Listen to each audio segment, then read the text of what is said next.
जानते भी नहीं है नॉर्थ इंडिया में, उनकी पिक्चरें जो हैं कोई 600 करोड़ कर रही है, कोई 700 करोड़ कर रही है। और हमारी भी एक आध जो फिल्में यहाँ चली हैं वो भी डायरेक्ट की हुई है साउथ वालों की। क्या रीजन क्या है? What have gone wrong with our people?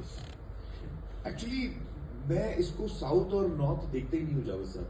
For me a person is a person. वो बंदा बंबई में पैदा हुआ है, यूपी में पैदा हुआ है या चेन्नई में पैदा हुआ है, उसमें कोई फर्क नहीं पड़ता। ये मेरा नजरिया है। According to me the problem we are facing is something different actually. मेरी समझ, this whatever I my thinking, इसके इस दुनिया में आज तक जब भी किसी ने कोई चीज बेचने की कोशिश की है कि भाई मैंने ये पैड बनाया है, आप मुझसे ये पैड खरीद लो, 10 रुपए में खरीद लो, तो आप सोचोगे यार ये पैड की जरूरत है मुझे या नहीं है। अगर जरूरत है आप ले लोगे, अगर आपको चाहिए ये पैड आप ले लोगे, और नहीं चाहिए तो आप नहीं लोगे। करेक्ट? ये business is conducted like this. ये एक ही फिल्म, एक ही इंडस्ट्री है पूरे वर्ल्ड में, और सिर्फ हम लोग ये कर रहे हैं।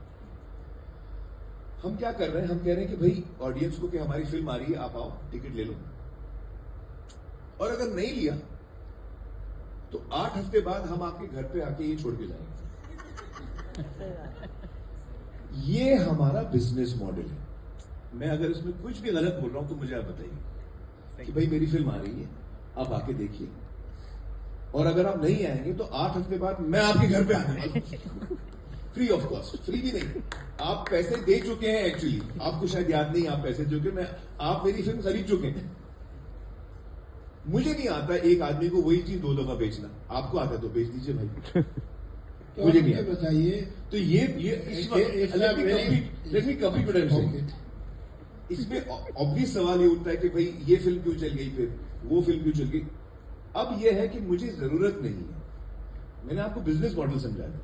आपको अगर ये जरूरत है तो आप लेंगे, नहीं जरूरत है नहीं लेंगे। अब मैं जाता हूं थिएटर फैंसी के लिए। Earlier I used to go because I wanted to consume film. मुझे फिल्में देखनी थी, पहले मैं इसलिए जाता था। अब तो मैं कहीं पे भी देख सकता हूं, अपने जेब में आइटम है, मैं देख सकता हूं, कहीं जाने की जरूरत नहीं। अब मैं आ रहा हूं क्योंकि अब मुझे मेरा मूड आने का। उस पर आप बिजनेस मॉडल नहीं खड़ा कर सकते जावेद साहब। आप बिजनेस मॉडल खड़ा, गाड़ियां बेच रहे हैं आपके, भाई मैंने एक गाड़ी बनाई, आप गाड़ी खरीदो, नहीं लोगे तो आपके घर पे ड्रॉप कर दूंगा। ये कोई बिजनेस मॉडल हो?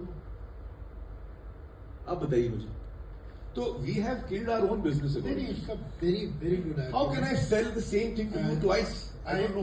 आई appreciate that, but the fact remain there are certain people who are doing it and collecting money which is totally unprecedented. वो कैसे कर रहे हैं? कोई तो रीजन होगा ना। उनकी भी फिल्म आएगी, आपके घर आ जाएगी बाद में फ्री, मगर लोग उनकी फिल्म देखने जाते हैं। वही तो मैं कह रहा हूं, इस वक्त फैंसी पे डिपेंडेंट है ना। ये why we are out of fancy? Well, I think that one of the reasons also is that जो हिंदी में जो राइटर्स और डायरेक्टर्स हैं, perhaps they have been trying to entertain an audience which is slightly more, I don't know, finer. Is that the way to put it? They have forgotten their roots. जो basic emotion होता है, जो बहुत ही हमको भड़का लेता है, the sharper emotions, you know, there are finer emotions and there are baser emotions. Revenge is a strong emotion. It's very easy to provoke also. It comes out very strongly. But doubt is an emotion which is a very halka emotion है doubt. I'm trying to create doubt I'm trying to, show you what doubt is.